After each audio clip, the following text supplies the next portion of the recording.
皆さんこんにちは、ひなたです。体を変えたい人集合ということで、よく質問いただくトレーニングとボディメイクの Q&A 動画を撮っていきたいと思います。私は約7年間かけてボディメイクをしてきて、この知識つけとくともっと体早く変わったのにっていうこととかもねあるので、ちょっとそれを惜しみなくシェアしていきたいと思います。で、私がボディメイク始める前は大学生の時だったんですけど、ちょうど留学に行ってまして、そこで7キロボーンって太ってトレーニングとかタクトレに目覚めたっていうのがあるんですけど、今がこんな感じです。で、私が目指す体型はガリガリでもムキムキでもなくて、スラッと引き締まったしなやかな体を目指しています。やっぱり長期的に引き締まった体を維持したいっていうのがあって、なんで無理なダイエットとか食事制限もしないですし、自分の生活の中で自然と取り入れられて長く維持できるっていうのが一番いいかなって思うので、 Tips をシェアしていきたいと思います。ではまずいただいた質問1つ目、タクトレで綺麗に痩せられますかっていうことなんですけど、この答えははいと答えます。まず私は最初の3年間は食事とあとタクトレとストレッチで体を引き締めたので十分可能だと言えます。なんですけど、痩せるっていう文脈だけでは食事もすごく大切になってきます。たとえね、いくら筋トレを頑張っても食事をねおざなりにしてたり、好きなだけ食べてたりするとやっぱりそれは痩せませんですね。私の一番のおすすめは食事とあとトレーニングを組み合わせるということです。食事に気をつけてある程度体重が落とせたら、タクトレだったりピラティス、ヨガをお家でやるだけでもねだいぶ体は引き締まってきます。おそらくはキュッと引き締まったちょっとスタイルいいと言われるような体になりたい方が多いんじゃないかなって思うので、その場合だとね筋力トレーニングを取り入れてあげるとすごく引き締まった綺麗な体型になります。筋肉って本当につけるとメリットしかないっていうぐらい本当にメリットだらけで、筋肉があるとね代謝が上がるので痩せやすい体になるんですよ。なのでね、筋トレを一定期間していない時でもそんなに急にボンって太ったりすることもないですし、これまで頑張ってきた筋肉の貯金が体にあるから、筋トレを一定期間してなくても結構引き締まった体型をのままキープできるっていうのがすごい利点かなと思います。タクトレスタートで全然いいと思いますし、ただもう少し効率的にやりたいなとか、もっと体のメリハリを大きく出したいとか、早く結果を出したいという方とかはジムに行くのをおすすめしてます。マシンとかを使うとねすごく重点的に負荷をかけることができるので、その分筋肉の発達も早いですし、効率的に筋肉をつけられるっていう意味で私はジムは長らく行ってたんですけど、そうでも私はねここ半年弱ジムは行ってなくて、お家でのトレーニングとあとピラティスとあとヨガを最近はすごく重点的にやってるので、それだけでね体もすごく引き締まってきましたし、ポーズによっては自分の体重全負荷がかかる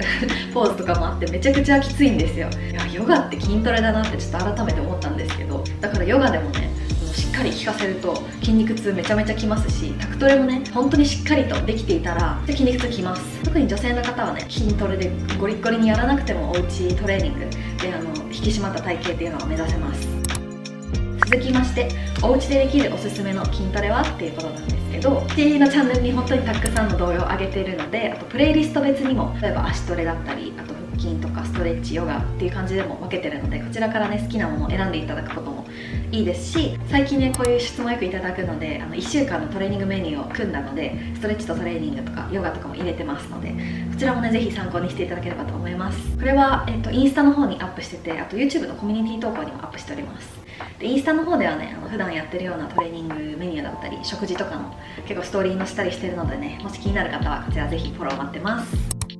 どの部位からおすすめって言われると、まずは大きい筋肉から鍛えるのがおすすめになってます。私たちの体で大きい筋肉って言えば、足、あとお尻、あとは肩だったり胸とかなんですけど、その辺りをね鍛えてあげるとやっぱり効率的に体が引き締まりますし、全体の代謝アップも狙えるので、特に足ですね。足が一番筋肉大きいので、足トレはねぜひ取り入れていただきたいなと思います。で私は鍛えるもそうなんですけど、姿勢をよく見せるっていうのもすごく大事なポイントかなと思ってまして、これって本当に姿勢を正しただけの写真なんですけど、姿勢の崩れによってね体ってすごく太って見えてしまうとか、体のメリハリってなくなってしまうんですね。こういう場合だと痩せるよりも以前に姿勢を整えてあげるだけでだいぶ体のボディラインが変わるんですね。あとストレッチでねガチガチに固まってしまった筋肉をほぐしてあげることで、その筋肉が緩んで姿勢が良くなったりとか、ピラティスとか、ヨガでも骨格の骨の位置を整えてあげて姿勢改善っていうのもあるので、本当にいろんな方面からアプローチしてあげるといいかなって思うんですけど、私がやっぱ姿勢改善でやってよかったなって思うのがストレッチになります。で、私が過去に失敗したことがあって、私腕立て伏せをできるようになりたいと思って一時期胸トレをめちゃくちゃしてる時があったんですね。でも胸のほぐしとかストレッチをあんまりしてなくて、胸がすごいガチガチにこの辺りがなってきちゃったんですよ。この辺がすごい発達して、ショールとかワンピとか着た時になんかここのもっこりしてるみたいな、すごい不自然な感じの筋肉がついちゃったことがあって、あとやっぱりこの辺鍛えてしまうと硬くなって、筋肉が硬くなるとこうギュッて縮こまってくるんですね。なのでこの巻き肩がねどんどん強くなってしまったんですよ。筋肉ってポンってあるんじゃなくて体につながってるんで、この筋肉が硬くなってしまうと縮こまると、この背中の筋肉も引っ張られちゃって、どんどんこう巻き肩がね強くなっちゃうっていうことになりかねません。なのでね、ストレッチとかしっかりほぐしてあげるっていうのがすごく大事になってきます。あと背中もちゃんと鍛えて、引っ張られたのをこう戻すっていうのがすごく大事になってきます。で、その一部位だけをほぐし、一部位だけを鍛えるではなくて、体のつながっているところを合わせてほぐしてあげると体が緩んできます。足痩せはね、股関節周りがすごい硬い方が多いので、股関節周りのね血流が悪いと太ももだったりもパンパンに張ってきたりしてしまいますし、足痩せにはね股関節の柔らかさってすごく大事だなって私は思うので、足のトレーニングとか重点的にやるプラスで、あと股関節をしっかりほぐしてあげるストレッチをするとかもすごく大事になってきます。あとはね、ふくらはぎの太さも足首の柔らかさと関係してたり、足裏の柔らかさもすごく関係してたりするので、そこも一緒にほぐしてあげるとよかったりします。私の動画ではね、ふくらはぎのストレッチに加えて、その足裏の動きだったりとかも入れてるので、ぜひちょっとストレッチに合わせてやってみてください。で、足って結構自重でもねだいぶ足に負荷をかけることができるんですよ。スクワットだったり、あとブルガリアンスクワット、あとランジとかですよね。これも回数重ねることでしっかりと足に効かせることができますし、あとはこういうゴムバンドですよねを使ってトレーニングをするとさらに負荷をかけることができるのでおすすめになります。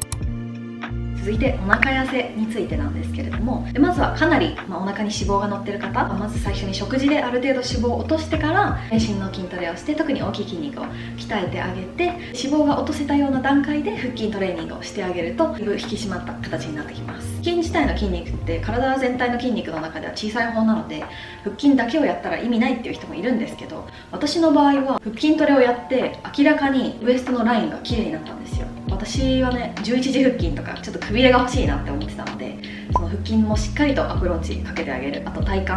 を鍛えてインナーマッスルも鍛えてあげることですごく綺麗なお腹になったかなって思うので、腹筋もね鍛えすぎるとやっぱガチガチになっちゃうし、呼吸が入りづらくなるのもすごく良くないポイントではあるので、筋トレした後はねしっかりストレッチしてあげてください。最近ね腹筋周りに特化したストレッチ動画も上げたので、こちらもぜひ合わせてやってみてください。あとは下っ腹だけがぽっこり出てしまっている方とか、これは原因がその脂肪だけとは限らないんですよ。やっぱり姿勢の崩れによって反り腰になってしまってて、反り腰のせいでお腹がポンって前に出てしまっているとか、反り腰さんは結構ね前ももがパンパンに張っちゃってる方が多いので、その前もものしっかりストレッチをしてあげるとか、あと後ろの裏ももを鍛えてあげるとか、あとは姿勢改善ですよね。ピラティスだったりとか、肋骨が開いてしまっているので肋骨をこう締める呼吸法ですよねっていうのも合わせていろいろ組み合わせてやっていただくと、自然とこの下っ腹のぽっこりっていうのはねなくなる可能性もあります。続いて顔痩せについてなんですけど、顔が大きいのが気になるっていう方もいると思うんですけど、それは果たして脂肪なのかエラなのかたるみなのかっていうのでちょっとアプローチ方向が変わってくるかなと思ってまして、脂肪の場合はその先ほど言ったように食事で脂肪を落としてあげると顔の脂肪もね落ちてくるかなって思います。顔だけのお肉を落とすっていうのはやっぱり難しいと思うので、食事を気をつけて全体的に脂肪を落とすっていうのが一番効果的かなって思ってまして、たるみであれば首のストレッチとか肩甲骨周りのストレッチとか、普段の姿勢でこうずっとこうなってしまうとやっぱりこの顎あたりってたるんできてしまいますし、あとはここにある胸鎖乳突筋っていう出っ張ってる筋の筋肉があるんです。ここもねカチカチになってしまうと二重顎の原因になりやすいので、ここをしっかりほぐしてあげるといいかなと思います。私もね顔のマッサージとかは一切していないんですけど、よくね顔のラインをシャープだねってありがたいことに褒めていただくんですが、私はこの首周りのストレッチ、あとボールを使ったこういったゴムボール、硬すぎないゴムボールをこう床に寝てフォームローラーの上にこれを置いて、ここをねグーッと当てるんですよ。そしたらこの本当にガチガチになりやすいクロさんニュースト筋とか、あと耳の後ろも凝り固まりやすいので、ここをほぐしてあげるとねすごく楽になりますし、この姿勢もねちょっと良くなった実感があるので、こういったボールを購入するのおすすめです。これはね、ヤムナっていうボールを使った筋膜リリースとか骨を本来の位置に戻すっていうマッサージというかストレッチというかがあるんですけど、そちらのボールになっております。食事については私前回の上げた動画でも普段食べてる食事とか気をつけてることをシェアしてるんですけど、食事もねやっぱり土台を整えるのがすごく大事になってきてまして、土台イコール腸内環境かなと私は思ってまして、そして食べた栄養はね腸で吸収されていきますし、そこのね腸内環境が悪いとなかなかしっかり栄養を取れてもそれが吸収されていなかったりとか、下痢になったり便秘になったりっていう方もいるかなと思うので、その場合はね腸活をするのすごくおすすめです。腸活ですごくおすすめなのがこの昆布茶になります。これはね私は日常的に飲んでるんですけど、これ紅茶を発酵させた酵素ドリンクになっていて、腸内に菌がたくさん入ってるので腸内を活性化させてくれますし、あとはビタミンとかも入ってるので美容のためにも飲んでるものになります。もし気になる方はね概要欄のリンクからぜひチェックしてみてください。続きまして、筋トレのやる気が出ない、モチベーションが上がらない、これもよくいただく質問なんですけど、これね解決策あります。モチベーションが上がらないのは多分なんですけど、なんでやりたいのかっていうところがちょっとまだ明確になってないんじゃないかなって思うんですよ。やっぱりねゴールを定めないと頑張れないと思います。前にね私本で読んだんですけど、私たちの夢は基本的に叶うようにできているっていう風に書いてあって、で私には無理だとか私なんてできるわけがないって思ってたらそれが叶うんですよね。そう思った時点でもうやらないじゃないですか。私にはできないって、諦めてるわけですから、じゃあそれに向かって頑張るっていうこともしなくなっちゃうと思いますし、ってなったら達成したい目標っていうのは叶わないよねっていう、でも自分がそう思ったから、その思ったことが叶ってるよねっていうことなんですけど、私ならできるとか私ならやれるって思ってても何をっていうそのところが明確になってないと多分そこに向かって頑張れないと思うんですよ。やっぱり全部逆算だと思うので、そこのゴールのところを本当に明確に定めてあげるのが重要になってくると思います。なんで、何月何日までに体重は何キロになっていて、この日はこの服を着てここに出かけるとか、そこまでね結構細かく決めると、その曜日まであと3ヶ月しかない、じゃあこの最初の1ヶ月目でここまでできれば大丈夫だよね、じゃあ次は2ヶ月目はここまでとか、そういう感じでねもう本当に細かく決めてあげると、達成できるかなと思いますね。そこをね多分定めてないだけだと思うんですよ、モチベが上がらないっていうのは。そこさえ決まってしまえばもうそれが叶うって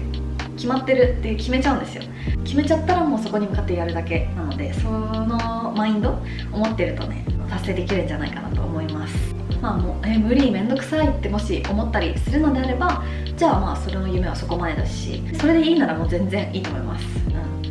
でも